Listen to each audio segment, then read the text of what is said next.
magkano pong binibigay na cash assistance sa bawat surrendery po? For the MILF, we are giving 100,000 100,000. unconditional cash transfer. 100,000. Okay, ilan po yung surrendery? We term it decommission, Your Honor. Hindi, ilan po yung nag-surrender na nabigyan ng 100,000 each? 26,132. 26,132. Ilan po yung baril? We have 4,000. 4,000. 625. So, 26,000 ang nabigyan ng 100,000 each at ang kapalit ay 4,000 na baril. Hindi ho ba kayo nag-conduct na investigation? Bakit ganito kalaking discrepancy? At ano po naging result ng inyong investigation? At meron ho bang nanagot? Meron ho bang nasibak? Sir, actually, sir, that's our also our demand to the implementing panel, considering that as we have said, we have a security judge. Sorry sir, sorry. Ang tanong ko po, nag-conduct na ho ba kayo ng investigation? Kasi ang laking pera po dito, and discrepancy, 26 versus 4,000. We're talking about the hundreds of millions na dito siguro. Sir, we investigated the documents of our agreement and we have not seen any document that Kaya nga po, yung nag-disburse na nagbigay ng pera, 100,000, each surrender na umabot ng 26,000, sino po yun? Sino-sino yun? Kasi ang gagawin nyo lang po, 26,000, 100,000 each. 2.6 billion. Tapos 4,000 lang yung baril na, di ba kapalit yan baril, di ba? So, sino ho yung namigay ng pera, nag-abot ng pera, nag-process ng mga surrender? it was the DSWD who processed, but the IDB, No, the one it na be the DSWD. Dapat kayo po sa military para kayo po nagbe-bet to make sure na ito'y talagang surrendery. Di ba? Bago nyo sana bigyan ng pera, nasaan yung baril? Pera kapalit ng baril. 100,000 po itong pinag-usapan natin, hindi po ito 1,000. based on the agreement, Your Honors, we have commissioned the international decommissioning body, Kaya nga po, including the Armed Forces of the Philippines. Kaya nga po, sino nga po itong members, itong mga membro ng body? Ulitin ko pong tanong ko huwag na tayo magpaikot-ikot, sir. Pag binigyan sila ng 100,000 ng DSWD, dapat may kapalit siya na baril. Tama? This is not the Hindi sir, ganun dapat talaga, di ba? Dapat nag-match. Ba't ka magsusurrender kung wala ka namang baril? Kung magawa-gawa lang ng istorya na ako ay MILF. Your Honor, we are implementing the peace agreement. The peace agreement does not specify. Then sir, ba't kayo pumayag? Then huwag nyo sana i-release yung 100,000. Di ba sir? Ganun kasimple. Hindi nyo sana i-release yung 100,000 doon sa nagsusurrender na walang baril na kapalit. Ganun lang po yun eh. Kasi kung hindi natin implement yung ganung klaseng polisiya, anybody can come to you and said, ako po yung magsusurrender, ako po yung MILF. Ganun ba? Halika, ito yung 100,000. Punta ka sa DSWD, ito yung papel na pakita mo doon para bigyan 100,000. So, naglulukuhan po tayo. 2.6 billion unaccounted for. Saan po napunta to? Kasi kung ganito rin lang, ako po isa sa mga gagawa na hakbang na bawasan po yung budget ninyo from 7 billion, tumas pa nga kayo, 1 point something billion. You started with 1.9 billion and now 7 billion. Sa kabila nitong kapalpakan na nangyari. Nabigyan pa kayo ng English, kumbaga, ang kakapal naman po ng mukha nyo dyan. Sorry ha, ang kakapal ng mukha nyo. Meron na nangyaring anomalya. Para sa akin, this is a big anomaly. May nangyari ng anomalya, may gana pa kayong humingi ng increase. Baka next year, hingit pa kayo, gawin nyo pang 12 billion. Gawin na natin 50 billion. Gusto mo, 100 billion na lang. Sir, the agreement was made during the time of President Aquino, and we are just implementing the. Oo nga po, sir. Pero nandun pa sa agreement na kahit na wala kang baril, tumaas ka lang kamay, sabi mo lang MILF ka, bigyan ka 100,000. Nakalagay pa sa agreement na show me. The agreement says that the 40,000 will be decommissioned. The number of 40,000. Sir, you're hearing me, but you're not listening to me. Tinutumbok ko po dito yung anomalya. Kasi po, di ba, pag nag-surrender yung isang MILF, na-decommission na siya, anong patunay na siya ay member ng MILF? Ang isang patunay dyan yung baril para mabigyan siya ng cash assistance na 100,000 pesos. So therefore, pag may pupunta sa inyo dyan, nagsabi, MILF, surrendery ako, nasaan yung baril mo? Alam ba nang pupunta sila, may dala-dalang batuta lang o may dalang gulok. MILF ako, ito, ang armas ko, gulok. Ito 100,000, hindi man siguro ganun po, di ba? Common sense lang po yun. So malaking anomalya, kaya nga po, kung ako dapat sa sitwasyon mo, may nasibak na, may nakulong na. Totoo yan. Kasi nalaki anomalya eh. 40,000 versus 4,000. 46,000 versus 132 versus 4,000. Follow-up question lang in line with the question of Senator Tulfo. Kanino niya ba binibigay 100,000? Sa surrender ba mismo o sa organization? Combatant the IDB fully identified and verified the identity. In fact, they can. Mismo sa Yes, sir. surrendery? Yes, sir. Yes, Your Honor. Kasi meron mga allegation na merong mga hindi maabot na total na 100,000, may mga cut pa raw. Sir, At hindi talaga buo na 100,000 ang tinatanggap ng mga surrenderies. based on the decommissioning process, most of them will have the biometrics, Your Honor. Pinapipirma niya ba na Yes, yes, sir. nakatanggap ng 100,000? They have the biometrics ID. So it is fully identified by the IDB because the IDB is the one commissioned by the both panels. Yeah. And it is being given to the individuals, Your Honor. Kasi nakakatakot yan. Pagka sa organisasyon yung binigay 100,000 kada surrendery, baka naman lalo silang pinopondohan pa ng gobyerno yung kanilang recruitment plan. Mr. Chair, okay, pwede magsalit. Ito lang po ang gusto ko mangyari. Gusto ko, kung merong susunod na hearing, yung result ng gagawin yung investigasyon ngayon, sino-sinong involved sa corruption. May corruption dito, whether you like it or not. Meron po, ang laking discrepancy. Mag-imbestiga po kayo, dapat may managot. Ang laking pera po dito, ang nawala sa gobyerno. Your Honor, Dahil kung hindi po, sa susunod na Senate hearing, matatapyasan ko kayo ng budget. Your Honor, You can count on me on that. I could say that, proudly say that there is no corruption in this decommissioning. We are just following the agreement. Sir, Do not tell us that we are corrupt. I'm not saying you're corrupt. What I'm saying here is, meron pong mga tao dyan sa loob ng inyong organization. I'm not saying you are corrupt. I'm saying there are people there that are not doing their job or maybe they're involved in corruption. Because if they're not involved, common sense lang po ito, Secretary Galvez. Pag nagsabi ka ikaw ay combatant, di ba combatant meaning, meron kang baril. So kung meron kang baril, isusurrender mo yung kapalit ng 100,000. Your Honor, the categories of the firearms is not only individual firearms. We have also cruiser weapons. The cruiser weapons, meron po yung mga 5 o 6 po yung tao na. Then sana magmamatch pa rin. Isama mo na yung machine gun, isama mo yung cruiser weapon, kung ano pa mga weapon, kasama na dapat din. But I definitely take offense, Senator, that you are already telling us that there is a corruption. I believe that is not a correct accusation to us. Well, sir, I'm sorry. I'll stand by what I said. Meron pong corruption dito. Masaktan ka, I don't care. I'm talking on behalf of the taong bayan. Kasi nga, sir, very clear ng discrepancy dahil kung hindi po, kung hindi po talaga, kung wala po talagang korupsyon dito, sana nagmamatch tong numbers. Hindi po nagmamatch eh. At saka isa pa, dapat nag-imbestiga na kayo dati pa. Pinaliwanag nyo sa amin yung discrepancy. Ano nangyari? Yun lang po yun eh. Your Honors, Kasi we're talking of hundreds of thousands, may mga allegation pa nga, hindi nga natanggap daw yung pera. Your Honor, we are there. We are validating all Then prove to us na walang korupsyon. Then sabihin nyo sa amin bakit ganito kalaking discrepancy. Pag napaliwanag mo ng maayos, then babawiin kung sinabi ko rito. Your Honor, Mag-apologize pa ako sa'yo. Pero unless hindi mo pa ipaliwanag, then I'll stand by what I said, may corruption. Your Honor, the commissioning body is an international body that really facilitated the decommissioning. International bodies facilitating, pero sino nag-release ng pera? Tayo, Pilipino. DSWD nag-release ng Yes, pera. but, To the recommendation of the body, kung ano may body sinasabi. Actually, the body will not say that the individual is already validated.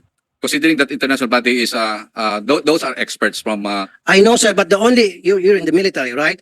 Define combatant. Define combatant. combatant can be the actual Yes.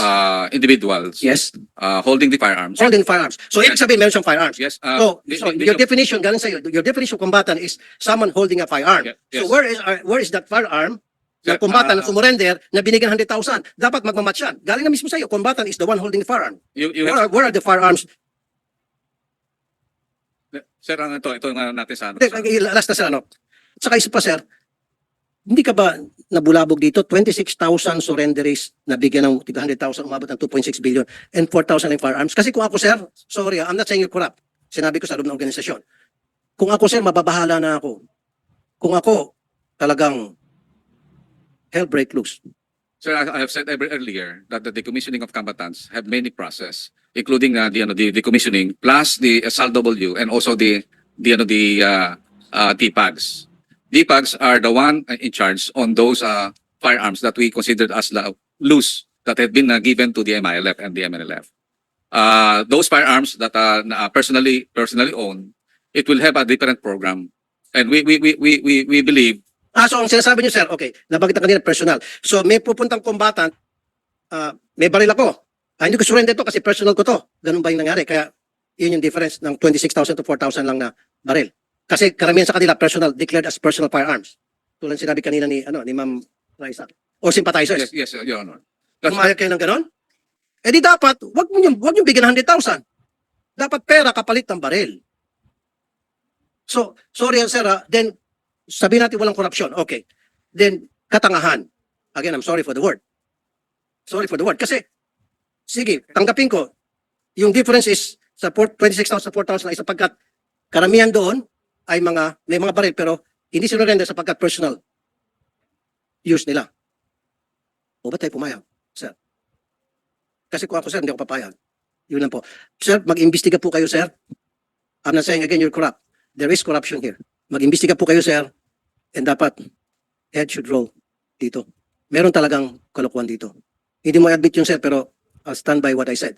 Maliban na lang, sir, kung ikaw ay nag-imbestiga at napakita mo sa amin, klarong-klaro na kung bakit ganito ang discrepancy, then babawiin kung sinabi ko. Pero kapag hindi niyo po napakita na ipaliwanag na maayos, I'll stand by what I'm saying here na there is corruption. And sa susunod po na hearing, pababawasan ko po yung budget ninyo. Pataas ng pataas eh. 1.9 billion, naging 7 billion. Heck. Tapos baka next year, magiging 10 billion na. Huwag naman po. I don't have anything against you, Secretary Galvez. I don't even know you. Yung sa akin, trabaho lang. May nakita akong kalokohan dito, pinupunan ko po. Huwag ho kayo magalit. But magalit na kayo na magalit. I don't give a heck. Sir, What I'm doing is investigating legislation. Kasi po talaga it doesn't match. Tatanggapin ko na lang kasi sabi ni Secretary Galvez, then I'll accept it as Bible truth or as factual. Anyway, sir, bago ko umalis, ito lang habiling ko. Please investigate anong nangyari dito sa napakalaking discrepancy. And then sino po yung mga taong nagkamali dito? Yung mga taong nagbigay ng pera o yung nag-process at nagbigay ng apel sa DSWD para mabigyan siya ng 100,000 each. And then, stop na po natin yung siguro if we need to change the law na kapag ikaw ay surrendery, pwede mo hindi surrender yung firearm mo kasi personal use mo yon. Kalokohan yun. Eh, ba't ka nang surrender kung hindi mo isurrender yung personal firearm mo? So, meron ka pa rin palang firearm. Pwede kang bumalik din. That O was pumunta sa maging member ng private army. That was what I was saying a while ago, Senator Tulfo. Kung talagang gusto magbalik loob itong mga rebelde, di sana pati yung mga personal na gamit nila, kung yung mga binigay sa kanilang mga sympathizers or organization, dapat isurrender na nila sa gobyerno para at least sincere sila na magbalik loob to return to the fold of the government. So, siguro we'll conduct another hearing. Before that, So, Secretary Galvez, sir, sana sa susunod na hearing, mag-attend ako. Gusto ko po magbigay ka ng report sa committee na ito, yung inyo pong findings. Bakit po napakalaking discrepancy ito? Ano nangyari? Di ba? Yun lang po talaga. Kasi sa ngayon, kaya nainit ulo ko, dahil hindi po naging klaro sa akin. Marami kayong binanggit ng mga body, foreign body, whatever. Still, for me, it doesn't connect. Para mag-connect para sa akin, kailangan masabi mo lang kung bakit nagkaroon ng ganito klaseng discrepancy. Pwede mo nang gamitin yung dahilan na lahat po yan dahil pinayagan namin na mag-surrender pero yung kanilang baril, huwag i-surrender. Yung nga sabi ni Senator Jinggoy, ba't mo pa i-declare ang surrender kung hindi mo pala i-surrender yung baril mo dahil i-declare mo na personal use? Do you agree, Secretary? Sir? Do you agree with me? I agree with you, sir. But the problem in Mindanao, Your Honors, is really the mindset of the people. There is some sort of sir, actually nakita natin every election, nakita naman natin na meron ding mga private armed groups ang mga local officials. Kaya nga ano po namin, kaya nga po ang programa namin ginagawa ngayon in order to resolve this discrepancy is to involve the local government units, basically the governors, which we have seen a good result in Basilan, Your Honor.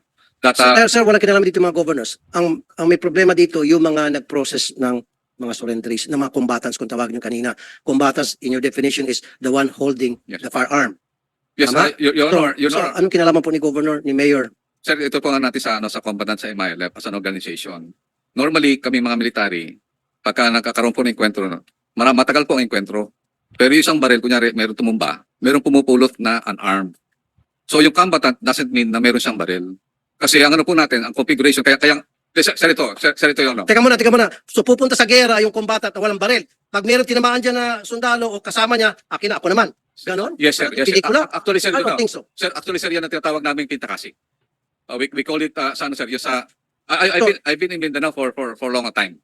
Ang ginagawa, nangyayari po, So, sir, ibig sabihin, 22,000 of these combatants ay mga pentakasi actually, sir, ganun, sir, ang nangyayari, sir. na nag-aantay lang na merong matumba, Yes, sir. may mamatay na kasama nila para i-take over yung baril. Yes, sir. I'm sorry, sir, I'm not in the military, pero I don't buy that. Sorry, I'm doing this in defense of the military as well. Kasi po, in fact, marami pang tatanungin later, pero later na lang, kung tutusin, talaga medyo hesitant ako dito sa amnesty program. Ang dami na nilang pinatay ng mga sundalo, marami na mga nabiyuda, naging orphan.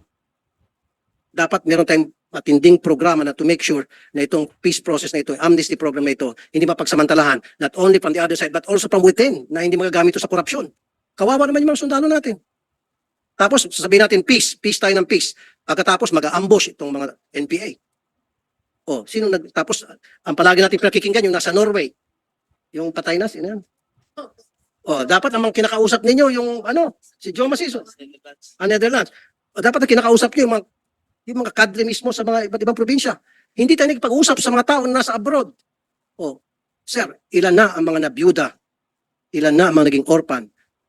Dapat bigyan natin halaga yung buhay ng mga sundalo at mga polis natin. Huwag natin basta-basta na lang, sige, peace tayo, peace amnesty para, sorry again para pagkakitaan. And again, I'm not saying it's you. Huwag ko kayo maging masyadong defensive because I'm not referring to you. I'm referring to the body, to the organization na nagpo-process nitong pagsusurrender na para sa akin, paninindigan ko, pinagkakitaan. Hindi ko kayo naawa sa mga sundalo, hindi kayo naawa sa mga polis. Sir, I beg to disagree na pinagkakitaan po sa rin decommissioning because I myself really implementing this. I would like to really to... Then show me proof. Kasi pag I will nakita show ka sa akin ng proof, then babawiin ko. I will show proof, sir. Maybe Sa susunod na hearing. yes, I will show proof that we are not corrupt. Okay. Then show me proof that you're not corrupt. Again, I'm not saying you are corrupt. I'm saying merong corruption. Kung sino yan, that's your job to find out. Ba't ka nagagalit, Secretary? Because you are accusing us that our organization is corrupt. Yes, because napakalaking discrepancy. Kahit na siguro itong si Juan de la Cruz niya sa kalye, makita itong sobrang laking discrepancy. There is a problem here. And we're talking about billions of pesos here. Kung pinag-usapan na po rito ay 200,000, 2 million, pwede, I'll let it go. Pero if we're talking about by the billions, come on, sir. There's something wrong. I'm not saying that you're corrupt. I don't know, ba't ka nagagalit? Talaga merong corruption dito. I'll stand by what I said. There is corruption. Unless may prove nyo sa akin, then come back sa next hearing, prove to me na walang corruption, then ako mismo magsasabi wala palang corruption. Okay, we will just... And I would even apologize. Pero kapag hindi niyo po napatunayan sa amin, naging klaro sa amin, may account itong 2.6 billion, then I'll say, corruption is corruption. Period. Thank you. okay, we Umani naman ito ng iba't ibang reaksyon mula sa ating mga netizens. Ayon kay Robert Tarca, nakakaawa talaga ang Pilipinas, pagka ganyan ang secretary at ganyan din ang senador. Pahayag naman ni Wilson Peralta, it's either Galvez does not know what's happening down there or he is a part of the mafia. At ito naman ang saloobin mula sa ating kababayan na si Nicolas Jr., Tulfo makes sense. Billions of pesos vanish due to ignorance or possibly corruption within the government leaders. Good job, Rafi. Mga kababayan, feel free to comment below para maglabas ng saloobin sa balitang ito.